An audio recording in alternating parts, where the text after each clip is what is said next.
Welcome to TacosandGeeks.com retro review of Streets of Rage. This was a requested review, so we're doing it.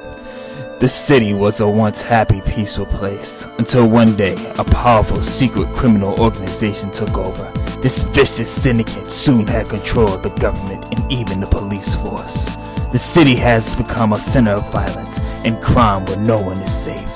Amid this turmoil, a group of determined young police officers has sworn to clean up the city. Among them are Adam Hunter, Alex Stone, and Blaze Fielden. They're willing to risk everything, even their lives, on the streets of rage. Okay, that was my little voiceover intro. But that's basically the story. You guys gotta keep in mind that this is not the new generation. This is not the PlayStation era. This isn't even Sega CD era. You're not going to get characterization when it comes to the story. All you're gonna know is that the city is messed up and it's up to you to clean it up. So we're gonna start the game and I'm gonna choose Adam. You get to choose those three people and it's 2 players. But let's start with the gameplay here.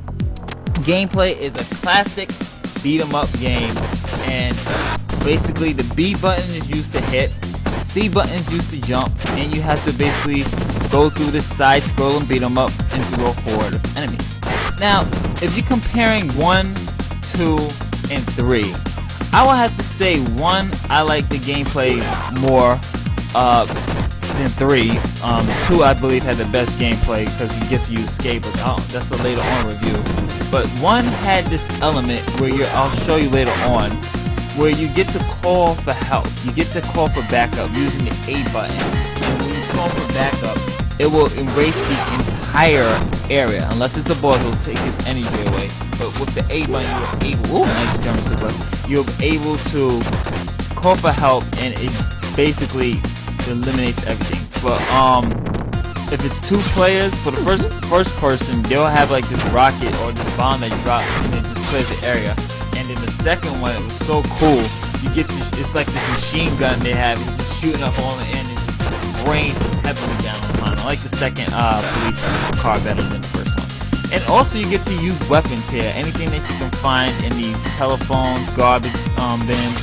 I'm just going to use the pipe here and just wail on them. Take the streets in your own hands. So let's talk a little bit more about the graphics. The graphics in Streets of Rage.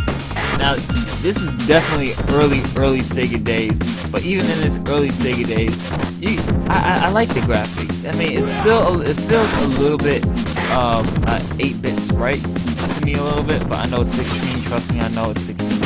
Don't go crazy. But if you compare this one to Streets of Rage 2 and 3, this one has the worst of the graphics. You really can't blame. This is actually the first game, but look at the detail. Even for a 16-bit game, even for the game its age, look at the detail on the lights that they have on the stores. Look at the detail that they have on the car, how it's shining.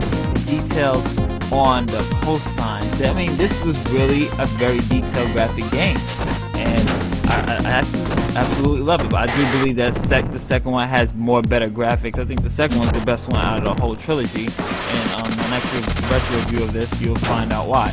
But son of a bitch. Okay, let's talk about sound. I'm getting my ass kicked right now, and I'm not liking it. Okay, I'm about to call for help because my energy's cleaning. Okay, sound.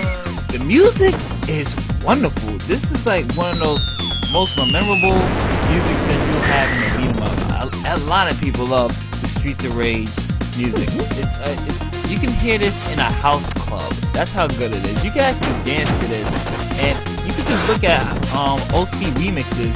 They do a lot of Streets of Rage. They did a lot of OC remixes on Streets of Rage. That's how good the Streets of Rage music is. It's just as memorable and just as good as the Adventures of Batman and Robin for the Sega Genesis. That music was excellent too. And Streets of Rage, the sound, let's see, the sound bites is pretty good too. With the punching, it's okay. But I love the roar of the car when you call him. That's really good. And now this is the first boss that you're gonna see. A little bit about the gameplay. The game is actually hard. It took me a long time to beat this game. It took a lot of lives and a lot of tries to beat this game. Because sooner or later you're gonna get this Wolverine type character, which is really annoying. It comes with these claws. Replay value, yes, definitely. I'm still playing to this game till this day because it's such a classic. It has so much memories. It's such a great beat 'em up game. It's challenging. It has wonderful music. The level designs are great. The bosses are epic, especially the last. Well, the last boss, I felt he was kind of a cheese, but the Wolverine guys and wait till you fight the fat guys, they were, oh my goodness, the fat guys that blow the fire were just so annoying. But this has so much replay value. I'm not sure if it's this one or the second one. I think it's this one that has the alternate ending. So I believe, yeah, I think it's the first one that has an alternate ending to it. So this actually, I believe, yeah, if it's the first one, it's either 1 or 2 that has an alternate ending, but there's an alternate ending in one of these games. So I suggest you play them to find out which one it is. And the game is just a beauty to see. But what's the final grade?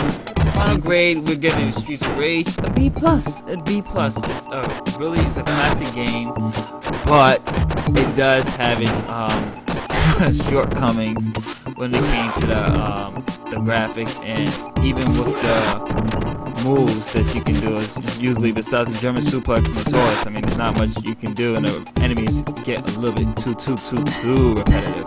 But otherwise than that, the music's solid, the gameplay's solid. I mean, I'm not nitpicking here, but you know, A means the game is like perfect for otakusandgeeks.com, so it has to be really worth the name. But otherwise than that, this game was absolutely wonderful to play. And stay tuned. I feel like doing 2 and 3 too. So stay tuned for my review of 2 and 3, and I'm gonna call for help again just to show you guys one more time. And make sure you subscribe to our YouTube channel and visit otakusandgeeks.com and follow us there. There's a follow button, so follow. And it is just a sign off.